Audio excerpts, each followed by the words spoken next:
세상이 너희를 미워하면 너희보다 먼저 나를 미워한 줄을 알라.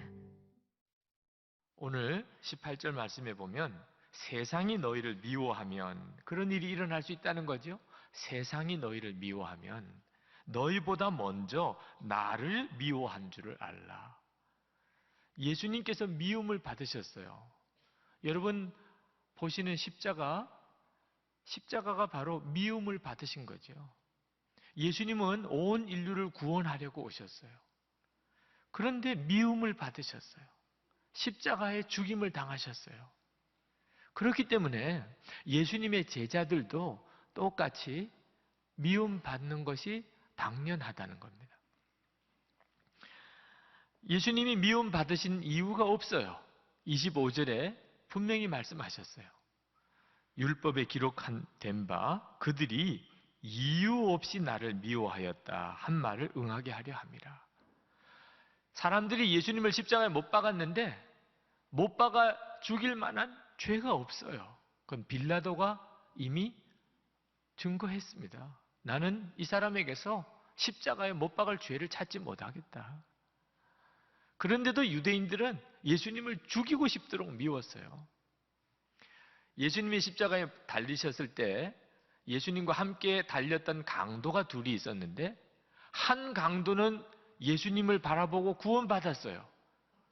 예수님 오늘 나를 기억해 주십시오. 예수님이 저 천국에 가실 때 나를 기억해 주십시오. 그래서 그가 너와 오늘 나와 낙원에 있으리라 구원받았어요. 근데 똑같은 예수님을 바라보면서 한 강도는 예수님을 비방하면서 내가 그리스도냐? 그러면 너와 우리를 구원해 보라 하고 예수님에게 막말을 해댄 강도가 있었습니다. 예수님이 그 강도에게 그런 미움을 받고 그 강도로부터 그렇게 비방을 받을 만한 무슨 일을 했나요? 아무것도 한 게 없어요. 그 강도에게 예수님이 어렵게 한 게 아무것도 없어요. 근데 그 강도는 그냥 예수님이 미운 거예요. 여기에는 영적인 문제가 있습니다. 이유 없이 미워질 때는 영적인 문제가 있는 거예요. 잘못한 게 딱 있지 않아요. 우리가 세상에서 예수 잘 믿는 것 때문에 미움받을 때 있습니다. 거긴 영적인 문제가 있어요. 마귀가 미워지게 만드는 거죠. 예수 믿는 우리를 미워지게 만드는 겁니다. 가족 안에서도 직장에서도 또 주변 사람들에게서도 미움을 받게 만들어요. 예수님께서 요한복음 7장 7절에 왜 세상이 예수님을 미워하느냐 이렇게 말씀하셨어요. 내가 세상의 일들을 악하다고 증언함이라. 세상에 되어지는 일들이 악해요. 하나님 보실 때는 정말 심각한 악이에요. 예수님이 그걸 악이라고 말했기 때문에 미움을 받는다는 겁니다. 여러분 누구든지 자기가 자기 죄를 몰라요. 예수님께서만 그것을 보여주실 수가 있어요. 우리가 예수 믿으면 다 우리 자신이 죄인이라는 사실에 대해서 깨닫게 됩니다. 예수님이 우리 눈을 열어주셨기 때문이에요. 여러분 예수님의 생명으로 살아갈 때 까닭 없이 미움받는 일이 있어요. 오늘 이 말씀을 하신 이유는 우리가 그런 일을 겪을 것이기 때문이라고 그랬습니다.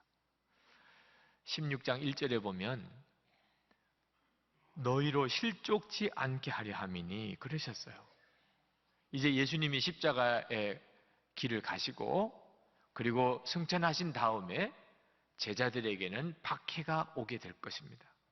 자, 이런 일이 생길 때 왜 우리가 하나님 기뻐하는 뜻대로 살려고 하는데 사람들이 나를 미워할까? 이런 일이 올 때 너희들로 하여금 당연히 그런 줄로 알도록 예수님이 그렇게 당하셨으니까 예수님이 그런 미움을 받으셨으니까 예수님의 제자들인 우리도 당연히 그래야지. 이렇게 되는 일이 당연히 되어질 일이야. 이렇게 받도록 하기 위해서 이 말씀을 하셨다고 그러셨어요. 존 비비어 목사님, 그 목사님이 아들이 둘이 있는데 한 번은 둘째 아들이 엄마에게 막 항의를 하더래요.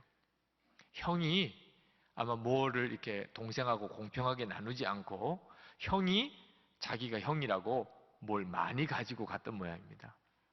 이럴 수가 있느냐고 형이 불공평하게 했다고 막 엄마한테 투정을 부리니까 그 사모님께서 그 둘째 아들에게 그렇게 이야기를 하셨대요.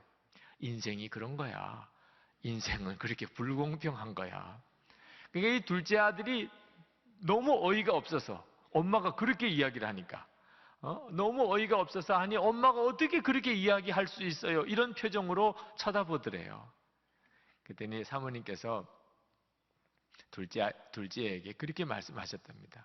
얘야, 너 예수님께서는 아무런 죄가 없으시지만 우리의 죄를 우리를 대신해서 벌을 받기 위해서 십자가에서 죽으신 것이 그게 공평한 것처럼 보이니?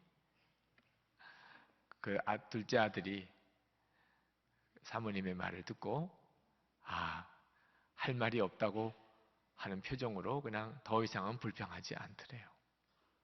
예수님도 그러셨잖아요. 예수님이 십자가에서 고난 당하신 것이 그게 공평한 일입니까? 여러분, 그런 일을 겪을 때 불공평한 것처럼 보이는 일, 내가 합당한 대우를 못 받았다고 느낄 때, 이유 없이 내가 미움을 받는다고 여길 때, 여러분, 예수님도 그렇게 하셨었지. 그렇게 받으실 수 있게 되기를 원합니다. 네. 이것이 우리가 정말 제대로 된 믿음을 가지고 있는지를 분별해 보는 기준이기도 해요. 사실 우리가 예수를 믿기 때문에 예수님이 내 생명이시기 때문에 미움을 받는 일이 생긴다면 감사한 일이기도 합니다. 왜 그렇죠? 내가 이제는 세상에 속한 사람이 아니라는 증거이기 때문에요. 내가 전에는 세상에 속한 사람이었어요.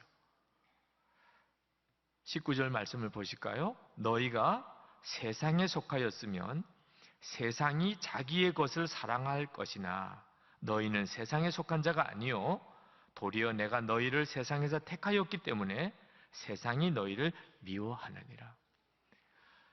여러분, 고난 안 받을 수 있어요. 미움 안 받을 수 있어요. 여러분이 예수 믿는 거 포기하면 돼요. 예수님의 생명으로 사는 거 포기하면 돼요. 그러면 세상 사람과 똑같아요. 세상 사람들이 자기와 똑같은 사람을 왜 비난해요? 그런데 우리가 이제는 더 이상 세상 사람이 아니니까. 그러니까 미움을 받는다는 거죠. 그러므로 예수님의 이름으로 미움 받는 일이 생기면 감사할 일이죠. 할렐루야. 그런 믿음이 있어야 합니다. 예수님은 제자들이 그런 믿음으로 서기를 원하셨어요. 예수님은 한 걸음 더 나아가서 미움 받는 것이 축복이라고 말씀하셨어요. 미움 받는 것이. 마태복음 5장 11절 말씀에 나를 인하여 너희를 욕하고 핍박하고 거짓으로 너희를 거스려 모든 악한 말을 할 때에는 너희에게 복이 있나니 기뻐하고 즐거워하라. 하늘에서 너희 상이 큼이라. 너희 전에 있던 선지자들을 이와 같이 핍박하였느니라. 혹시 여러분 없는 말로 여러분들이 모함을 당하고 사람들이 여러분을 욕을 하고 여러분을 핍박하고 그런 일을 여러분 겪으십니까? 단지 예수 믿는 것 때문에. 그렇다면 기쁘고 즐거워하라고 하셨어요. 왜? 하늘에서 상이 큼이라. 오늘 이 시간에 여러분 자신에게 한번 물어보실까요? 나는 세상에서 미움을 받아본 적이 있나? 목사님, 저 미움을 받고 있습니다, 지금. 그러면 기쁘고 즐거워하세요. 하늘에서 상이 큽니다. 하나님이 알고 계세요. 목사님, 저는 한 번도 미움 당한 적이 없어요. 오늘 예배 끝나고 난 다음에 기도 많이 하고 가세요. 네. 이게 내가 지금 축복을 받은 건지 내가 제대로 믿음 생활을 못하고 있는 건지 한번 점검해 보셔야 할 일입니다. 여러분, 우리의 믿음은 검증되어야 합니다. 하나님은 그렇게 하기를 원하셨어요. 고린도전서 4장 19절에서 20절에 보면 주께서 허락하시면 내가 너에게 속히 나아가서 교만한 자들의 말이 아니라 오직 그 능력을 알아보겠으니 하나님의 나라는 말에 있지 않고 오직 능력에 있습니다. 인도의 선교사님이 있었던 스탠리 존스 선교사님이 고민이 있었어요. 왜냐하면 인도의 복음을 전해 보니까 제일 하층 계급, 천민 계급은 그래도 예수님의 복음을 받아들이는 사람들이 있는데 그 인도의 최상류층 계층에는 예수님의 복음이 들어가지를 않는 겁니다. 그것이 스탠리 존스 선교사님의 고민이었어요. 근데 어느 날 교육을 잘 받은 엘리트 계층인 인도 최상류층 사람들하고 대화를 할 시간이 있었습니다. 그들에게 왜 당신들이 예수를 안 믿으시냐 그랬더니 그들이 그렇게 말하더래요. 선교사들이, 인도에 온 선교사들이 올바른 방식으로 우리들에게 다가온다면 우리가 예수를 안 믿을 이유가 없다. 우리도 예수가 누군지는 안다. 그렇게 이야기를 하더래요. 아니, 우리가 어떻게 가는 것이 올바른 방식으로 가는 겁니까? 그때 그 인도 사람들이 하는 이야기가 선교사님들부터 예수님을 제대로 믿으시는 거죠. 아니, 우리가 예수님을 제대로 믿지 않고 있다는 말입니까? 그랬더니 그들이 뭐라고 이야기를 했는지 아십니까? 우리들이 다 영국이나 미국에 가서 공부를 했습니다. 우리가 영국이나 미국으로 갈 때 그곳은 정말 예수를 잘 믿는 사람들의 나라라고 알고 갔습니다. 왜? 선교사들이 거기서 왔으니까. 자기들이 갈 때는 거기는 뭔가 다를 줄 알았다는 거예요. 그런데 영국이나 미국에 가서 우리 인도 사람, 우리들이 피부 때문에 사람 취급받지 못하고 인종차별 당하는 일을 겪으면서 이것이 예수 믿는 사람들이요. 예수님께서 이렇게 가르치신 거예요. 그렇게 예수를 잘 믿고 주일마다 다 그렇게 가서 교회 가서 예배 드리는, 그래서 인도까지 선교사를 보내준 그 나라 사람들이 사는 걸 보니까 이건 예수 믿는 게 이 모양이라면 우리 예수 안 믿을 거야. 당신들부터 예수를 잘 믿으시오. 여러분, 우리가 예수 믿는 것은 우리의 삶의 능력으로 검증되어져야 돼요. 실제로 예수를 믿는다고 하지만 기가 막힌 일이 많습니다. 러시아가 기독교 국가였지요. 근데 러시아가 전 국가가 기독교 국가가 된 것이 블라드미르 황제 때 그렇게 되었어요. 이 블라드미르 황제가 예수를 믿기로 결심을 했습니다. 근데 예수를 믿었으면 세례를 받아야 되잖아요. 그런데 자기 나라에 있는 그 사제에게 세례를 받는 것은 황제로서의 자존심이 허락지 않아. 왜? 자기 나라 백성들은 전부 자기 신하인데 내가 어떻게 신하 앞에 머리를 숙이고 세례를 받냐. 내가 세례를 받는다면 콘스탄티노플에 있는 대주교로부터나 세례를 받을까. 그런데 콘스탄티노플에 있는 대주교에게 가서 세례를 받으려니까 예물을 가지고 가야 돼요. 그때 당시에 황제가 예물을 드린다 하면 땅을 주는 거예요, 땅을. 그건 또 너무 아까워. 세례는 받고 싶은데 어떻게 하면 좋을까? 아, 이렇게 하면 되겠구나. 그래서 군대를 동원해서 콘스탄티노플을 점령해 버렸대요. 그리고는 대주교 보고 나한테 세례 줘. 이렇게. 세례 주라고 명령을 내렸어요, 황제가. 그렇게 해서 기독교 국가가 되었어요. 지금 예수 믿는 원칙이 근본적으로 무너지고 있는 거죠. 유럽의 앵글로 섹슨족, 아주 호전적인 민족이었습니다. 그들이 예수를 처음 믿을 때 그 앵글로 섹슨족의 군인들, 전사들은 침례를 받는데 오른팔은 다 물 바깥으로 내놓고 침례를 받았어요. 왜? 오른팔은 전쟁터에 나가서 사람을 죽여야 되는 팔이니까. 이것까지 세례받고 나면 사람 못 죽일 수도 있으니까. 그러니까 조건이 오른팔은 내놓고 세례받겠다. 그랬던 기가 막힌 역사도 있어요. 여러분, 내가 진짜 예수를 믿는 건지 우리 삶으로 검증받아야 돼요. 그러면 무엇이 그것을 검증해 주는 거지요? 우리가 정말 예수님의 생명으로 산다면, 그렇다면 나를 미워하는 자도 축복할 수 있는 것이에요. 세상에서 내가 미움을 받을 수 있다는 사실을 아는 것, 그리고 내가 세상으로부터 미움을 받는 것이 오히려 감사하다고 하는 것, 그게 축복의 조건이라고 하는 것을 내가 깨닫고 나면, 그러면 내가 세상에서 나를 미워하는 사람을 축복할 수도 있어요. 예수님이 그것을 원하세요. 예수님이 정말 원하시는 겁니다. 예수님은 그렇게 하셨기 때문에요. 예수님은 단순히 미움만 받으신 게 아니에요. 예수님이 십자가에 달리실 때 당신을 십자가에 못 박아 죽이는 그 사람들을 향하여 하나님께 간절히 기도하셨어요. 아버지여, 저들을 사하여 주옵소서. 자기들이 하는 것을 알지 못함이니이다. 예수님은 자기를 핍박하는 자들을 위하여 간절히 기도했어요. 그리고 제자들도 그렇게 하기를 원하셨어요. 그래서 이 말씀을 주신 겁니다. 스데반 집사가 그렇게 했죠.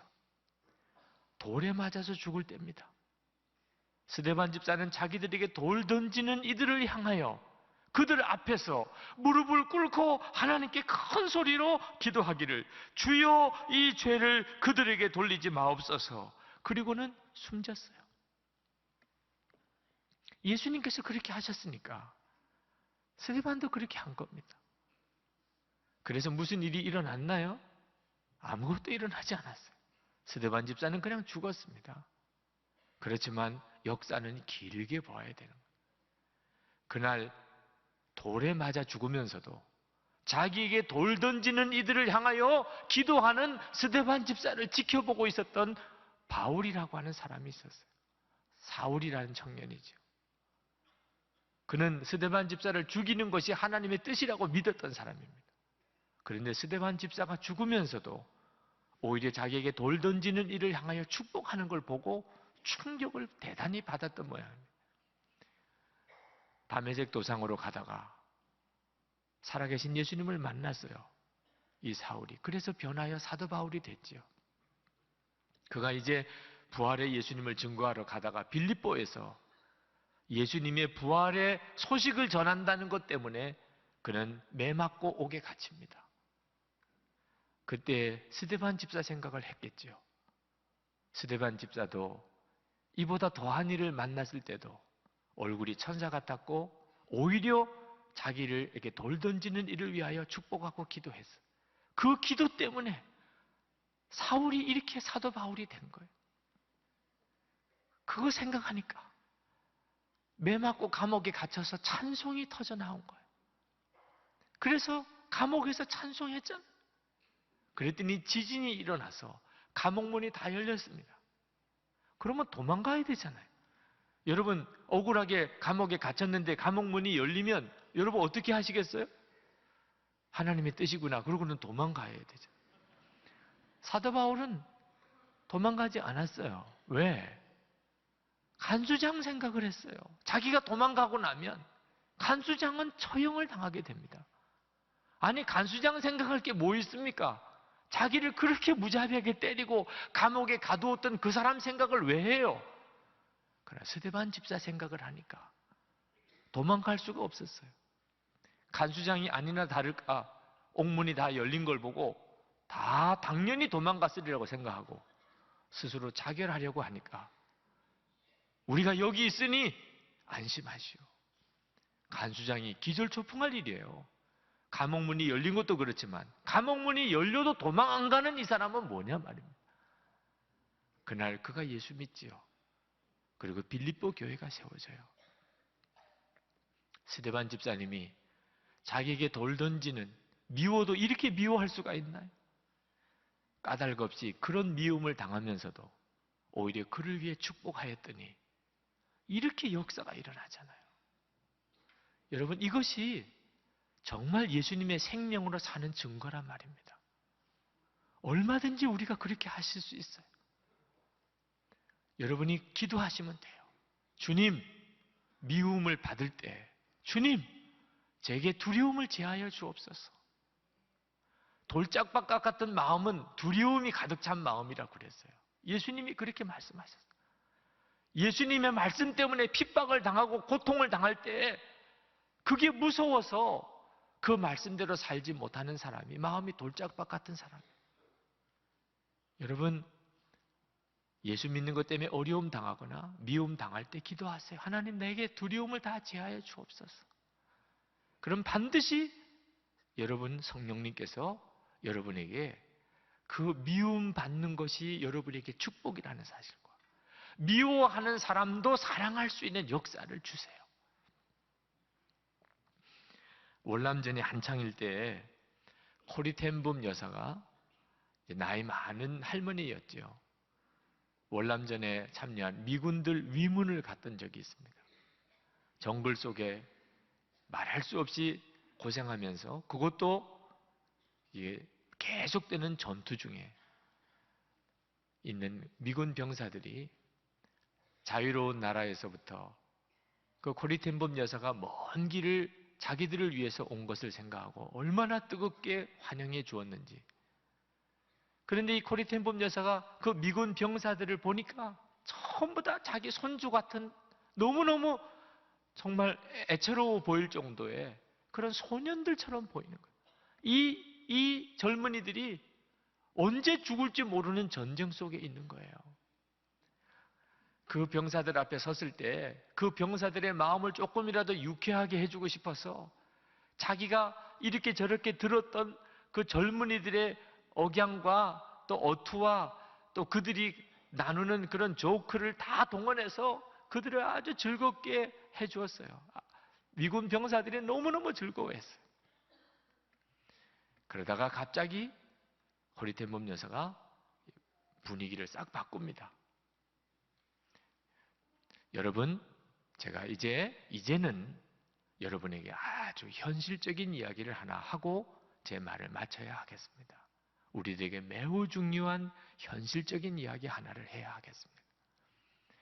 그것은 여러분에게는 두 가지 가능성밖에 없다는 겁니다. 하나는 여러분이 이 전쟁에서 살아남을 가능성, 또 하나는 여러분이 전투 중에 전사하게 될 가능성, 두 가지밖에 없습니다.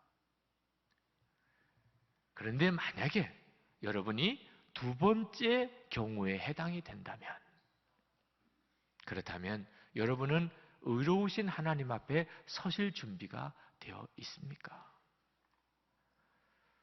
군 전쟁터에 나가서 위문하면서 이렇게 말하기는 참 어렵지만 코리텐범 여사로서는 그 말을 안 할 수가 없었어요. 여러분이 만약에 이 전투에서 죽게 된다면 여러분은 거룩하고 의로우신 하나님 앞에 서실 준비가 되어 있습니까? 만약에 여러분 중에 그럴 준비가 되어 있지 않다고 생각하는 분이 있다면 오늘 이 시간에 예수님 앞으로 나오시기 바랍니다. 예수님께서는 여러분들에게 그 준비를 시켜주실 수 있습니다. 그리고 그 병사들을 일어나게 하셨어요. 많은 병사들이 코리텐범 여사의 초청을 듣고 그날 예수님을 영접했습니다. 얼마 뒤에 어느 여자분이 월남에 파병 나가 있는 아들로부터 온 편지를 보여주었어요. 어머니, 저는 이제 예수 그리스도를 나의 구주로 영접하는 것이 무엇을 의미하는지를 압니다. 나는 예수님을 영접하였으며 내 마음속에는 큰 평화가 있습니다. 3주 후에 이 병사가 전투 중에 전사하였습니다. 저는 코리텐범 여사의 이 일화를 읽으면서 생각했어요. 정말 마음에 간절한 하나님의 감동을 받았어요. 월남전 전투 중에 있는 그 병사들에게만 해당되는 말일까? 우리들에게도 두 가능성밖에 없어요. 우리가 앞으로 꽤 오랫동안 살아있을 가능성, 또 얼마 안 있으면 죽을지도 모를 두 가능성 속에 우리도 있는 거예요. 만약에 여러분이 얼마 안 있으면 하나님 앞에 가야 될 그런 경우라고 한다면 여러분은 준비되셨습니까? 의로우신 하나님 앞에 서실 준비가 되셨나요? 어제 저희 딸이 이런저런 이야기를 나누다가 아빠, 우리 중등부의 우리 친구들 중에 교회 나오지만 아직 분명히 구원받았다는 확신이 없는 친구들이 너무 많아요, 아빠.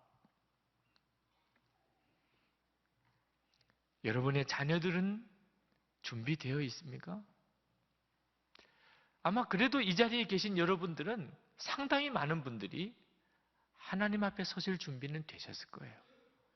예수를 믿고 아마 구원의 축복을 다 받아 놓으셨을 겁니다.